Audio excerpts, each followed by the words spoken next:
that's because you guys sat behind those starters for so long and you've waited your 4 years?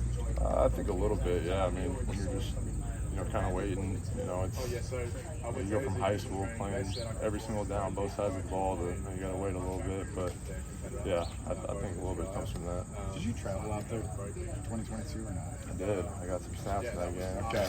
I was wondering if you remember how Lucas Van Ness played in that game. He's a beast. Messed up that quarterback, yeah. Yeah, I mean, that's kind of what you want to do this week, right? That's right. Create some turnovers for your defense with pressure. For sure. Yep. How do you do that? I mean, their offensive line, I think, is a little bit shaky right now. I mean, really, just same thing every week. We just gotta, get the calls, and KB's always crafting up some pass rush games. From what he sees from the offensive line, so it's just a matter of execution.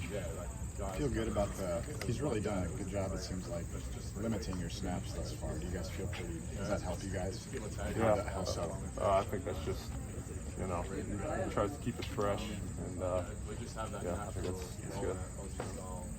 We talked a little bit about how UMass was running some Rutgers stuff last week because there was a lot of the staff carryover from Rutgers. Is there a lot similar on the film that you've seen so far from the Scarlet Knights to the Minutemen? It's not so much UMass.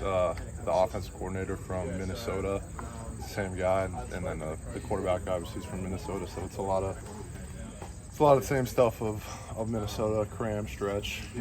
Not a whole lot of thinking. It's just going to be more of a physical game. What's the challenge going up against their quarterback? You guys have seen him before when he was in Minnesota. Yeah, he's got some games under his belt. He's real comfortable in the pocket. Does a good job passing the ball. So it's just a matter of disrupting him. How far along is your pass rush come? Because I think there was that play against UMass. He basically had one hand on his chest and he threw him aside. But maybe 2 years ago, that's not something you would have really felt comfortable with. You stuck to your spin move a lot. How much would you say your pass rush has really progressed? It's been good.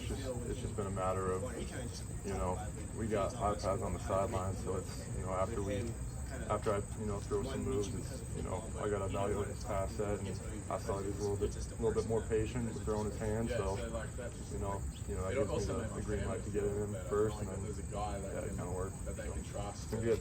How easy is it for you to make some of those in-game adjustments just on the spot like that? How much more comfortable are you doing that now than maybe in years past? Because like you said, you have the film with the iPads, you can kind of adjust on the fly. How comfortable are you with that? I mean, a lot more comfortable. I just feel like that gets down from, getting reps in the game, and, now that I got some reps, it's like second nature.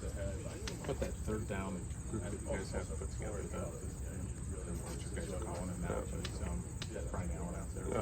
How do you see that group?